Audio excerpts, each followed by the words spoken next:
Okey, kita nak berbicara mengenai ribut solar atau ribut suria. Kalau kita lihat di media sosial itulah ada yang mengatakan bahawa ianya akan menjejaskan fungsi jaringan internet pada Januari ini. Malah ada dakwaan yang mengatakan ataupun meramalkan kononnya bumi akan bergelap selama 17 hari. Adakah dakwaan ini betul dan perlukah kita risau? Kita bersama dengan Profesor Madya Teknologis Dr. Roslan Umar, Pengarah Institut Penyelidik Alam Sekitar Pantai Timur UNIZA. Assalamualaikum, selamat pagi. Waalaikumsalam warahmatullahi wabarakatuh. Sebelum kita nak menjawab soalan-soalan di media sosial dan juga posting yang begitu tular sekarang ini sehingga kan kita agak risau juga ni. Mungkin kita nak berbicara terlebih dahulu dan juga beri pemahaman apa sebenarnya ribut ataupun solar ini. Bagaimana terjadi ribut solar ini? Okey, terima kasih Syafiqah. Ya. Okey, ribut solar ni ataupun dia merujuk kepada cuaca angkasa. Dia merujuk cuaca angkasa di mana angkasa macam kita bumi lah. Bumi pun ada cuaca juga. Ya. Bumi sama. Jadi dekat matahari, dekat cuaca angkasa ni dipengaruhi oleh matahari. Di mana matahari kita tahu matahari itu dia memberi kesan kepada sekitar dia. Dan matahari bukan saja yang kita tahu, kita belajar kat sekolah, kita kata matahari memberikan cahaya saja. Tapi sebenarnya dia bukan bagi cahaya saja. Dia juga ada gas-gas. Dia adalah bobola gas. Bobola gas yang sangat panas dan ada letusan, letupan sebagainya di sana. Dan dia ada cas elektrik dan cas medan magnet. Dia menghasilkan medan magnet dekat matahari. Jadi perubahan dekat matahari ni dia akan memberi kesan kepada sekitar matahari itu. Perubahan di sekitar matahari itu dan pada masa sama terus memberi kesan kepada ruang angkasa termasuk planet bumi, planet utarik Zurah dan sebagainya. So itulah matahari kita. Solar ataupun solar lah kita panggil. Berapa sebenarnya kekerapan berlakunya solar storm atau ribut? Solar storm ni kalau kita kata solar storm ni dia ada kitaran 11 tahun. 11 tahun. Kitaran 11 tahun. Di mana kalau kita kata kitaran storm, kitaran matahari ini dia mengambil masa 11 tahun satu kitaran. Dan dia ada solar minimum dan ada solar maksimum. Okey, solar minimum ni bermaksud kita kata dia matahari tidak aktif. Manakala solar maksimum matahari aktif. So itulah yang membezakan antara solar minimum dan solar matahari aktif dan aktif itu kita melihat kepada sunspot. Dia akan ada satu sunspot ataupun kita kata tumpuk matahari. Kawasan yang kalau kita tengok bintik macam tak lalat dekat matahari itu lah.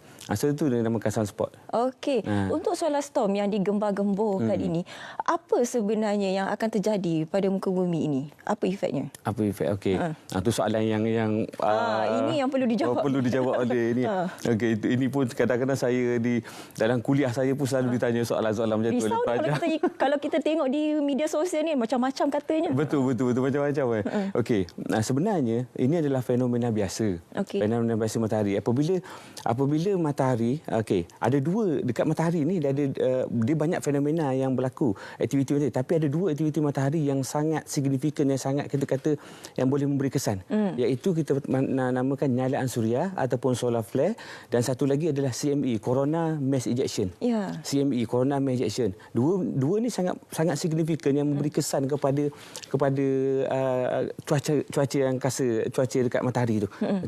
Jadi apabila CME tadi tu dia datang, dia ada dua, CME dengan nyalaan suria. Nyalaan suria tu yang dia macam ada cahaya yang terang keluar daripada matahari, dan dia mengeluarkan EM spektrum. EM spektrum ataupun dalam EM spektrum tu dia keluarkan gelombang yang bertenaga rendah sampai bertenaga tinggi. Itu nyalaan suria. So dia boleh sampai ke bumi dalam masa 8.3 minit. Itu nyalaan suria. Daripada matahari jugalah. Daripada matahari juga. Dan satu lagi tadi CME, Corona Mass Ejection. Tadi gelombang. Yang kedua dia ada CME ni, Corona Mass Ejection ataupun hamburan jisim corona. Matahari itu dia ada lapisan, dia dinamakan lapisan luar tu. Matahari itu dia ada beberapa lah. Kita ada atmosfera. Dia ada juga matahari, ada juga atmosfera yang kita namakan corona tu. Jadi corona tu dia, daripada situ keluar. Corona Mass Ejection dia keluar. Dan hamburan dia tu dalam bentuk partikel yang bercas bersarah yang tinggi dan kuat dalam bentuk plasma, dia akan keluar daripada matahari tu. Dan dia akan melalui kawasan-kawasan yang kita kata merentasi lah, sama ada macam tadi lalu planet utarik Zurah sampai ke planet bumi. So dia ambil masa selama 1 hingga 4 hari untuk dia dia bergerak melintasi itu. Okey, itu antaranya lah. Cuma yang kita takut ini kesan dia kan. Kesan dia tu. Okey. Jadi kesan dia adalah kalau kita tengok kesan dia kepada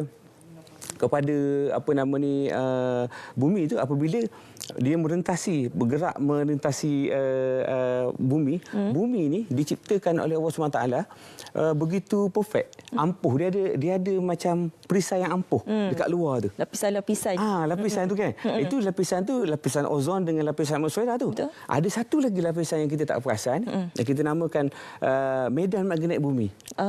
Medan magnet bumi yang terbentuk macam, kalau kita bayangkan bumi itu macam ada utara selatan, kita bayang pula dia keluar macam ada macam bentuk arus kan. Itu medan magnet yang dinamakan magnetosfera. Dan magnetosfera ni dia akan menghalang partikel-partikel tadi tu. Yang kita kata tadi tu, yang matahari keluarkan tadi tu, partikel tadi tu dia akan dihalang oleh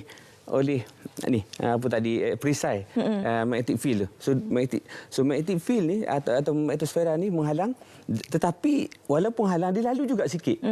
Dia lalu sikit ke atas yang atas tu dan menjadi aurora. Perasan tak kita nampak? Ya, aurora. Betul. Aurora tu kan. Aurora itu sebenarnya adalah geomagnetik tu.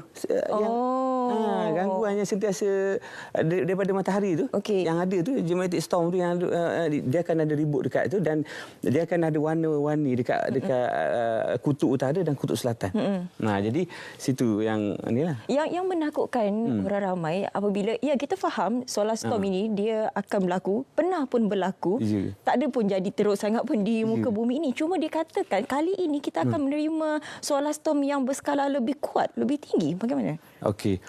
Macam saya sebut tadi, solar storm ni dia berlaku 11 tahun sekali. Kalau kita kata dia prediction daripada saintis, dia akan berlaku pada 2025. Bukan 2024. Itu asalnya. 2025. Tetapi biasalah kita katalah monsun akan berlaku pada bulan 12. Adakah dia berlaku bulan 12? Adakah dia berlaku bulan 11? Kadang-kadang dia berlaku bulan 1. So dia tak tentu. Sama juga dalam kes ini. Dia lagi sedikitlah. Dia bergantung kepada tadi. Dia bergantung pada CME dan bergantung kepada solar flare. Even 2-3 hari lepas, kalau tak silap saya, kita dapat satu saintis telah merakamkan satu kita panggil solar flare ataupun nyalaan matahari, nyalaan suria tu dalam kategori X, di mana kita ada A, B, C, M dan X. X tu adalah yang paling kuat. So 2-3 hari lepas X. Betul. So dah jadi pun sebenarnya. Dah jadi dah pun. Jadi rasa tak? Rasa tak tu. Okey. Jadi benda tu macam saya katalah, benda tu benda biasa berlaku lah. Kita tidak nafikan memang ada gangguan dari segi jaringan internet. Itu memang ada, tapi impaknya tidaklah terlalu kuat. Apatah lagi kita berada di Malaysia. Sebab dengan kedudukan geografi kita ni, sepatutnya kita tidaklah mendapat impak yang terlalu tinggi. Betul. Betul. Jadi apa kerisauannya sebenarnya? Perlukah kita risau? Okey. Itu saya kata saya pelik. Saya rasa jangan panik. Jangan panik sebab sebenarnya tu macam saya bagi tahu tadi, benda tu fenomena biasa dan kita tak perlu panik sebab dia berlaku, kalaupun berlaku di negara yang berlatitude tinggi. Di mana high latitude lah, atas ataupun dekat bawah lah, negara yang berada di kutub lah. Dan kita berada di equator. Which is impak dia tak terasa sangat. Unless kita nampak aurora dekat langit kita. Unless kita nampak aurora. Yang itu. Itu bertukar. Kita jadi kutub pula. Itu kita perlu risau. Itu kita perlu risau. Yang ni tu saya kata kita tak perlu risau. Kita tak perlu risau sebab berbalik pada tadi, sebab Allah dah ciptakan dia punya protection yang ampuh tadi tu dapat menghalang kita punya ni tadi dah. CME dan solar flare solar flare tadi yang dalam suria. Okey, selain daripada mungkin adanya gangguan internet, mungkin tidaklah terjejas sangat Malaysia ni. Apa lagi di antara mungkin kesan-kesannya atau impaknya kepada bumi ni? Okey. Selain daripada kita kata impak di tadi tu nampak aurora cantik tu, ambil gambar selfie bagi apa semua tu kan. Okey, itu biasalah. Tapi ada satu impak lagi yang angkasawan yang berada dekat luar bumi. Dan satelit berada di luar bumi, dia mungkin akan terjejah. Satelit di luar bumi ni dia mungkin boleh berlaku sebab tadi hamburan tadi dalam bentuk jisim kan.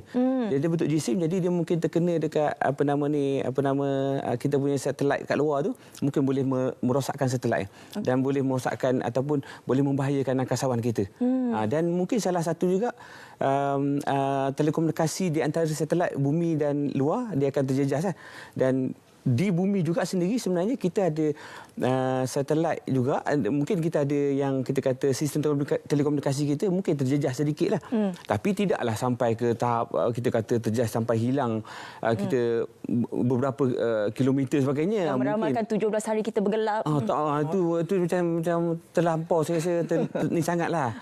Terlalu ni sangatlah. Dan satu lagi mungkin dia akan beri impak kepada power grid ataupun kita panggil electricity ya, kita panggil dekat ground. Dia akan efek kat situ lah. Tapi itu pun mungkin dia tak berlaku dekat ekuator, dia berlaku dekat atas, tapi mungkin dia tak lama. Pada tahun 1980-an kalau tak silap saya, di Quebec di Kanada pun pernah berlaku. Tapi yang masa tu teknologi kita kurang lagi.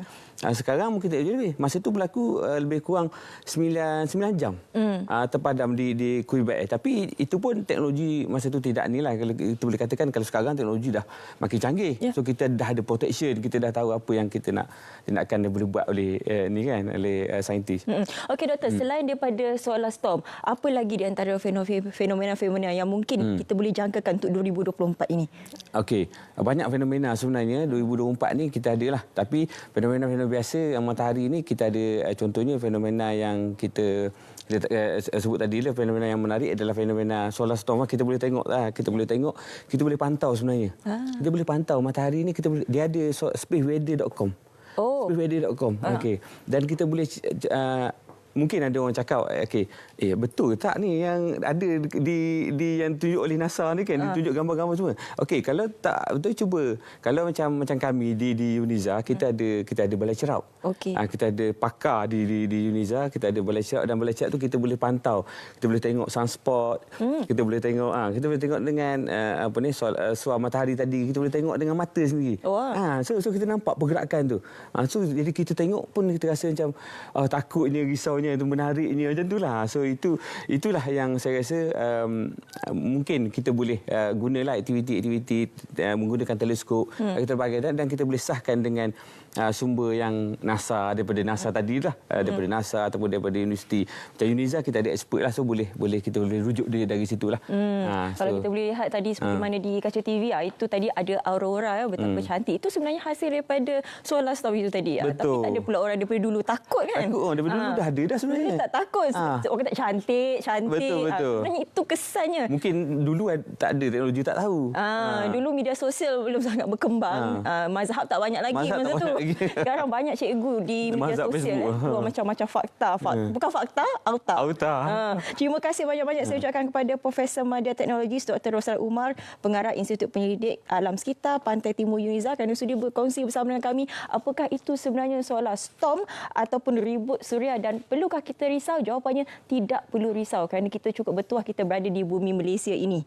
Kalau selagi tak nampak aurora tu, alhamdulillah. Cukup alhamdulillah. Baik, terima kasih. Terima kasih kembali. Okey, seterusnya kita nak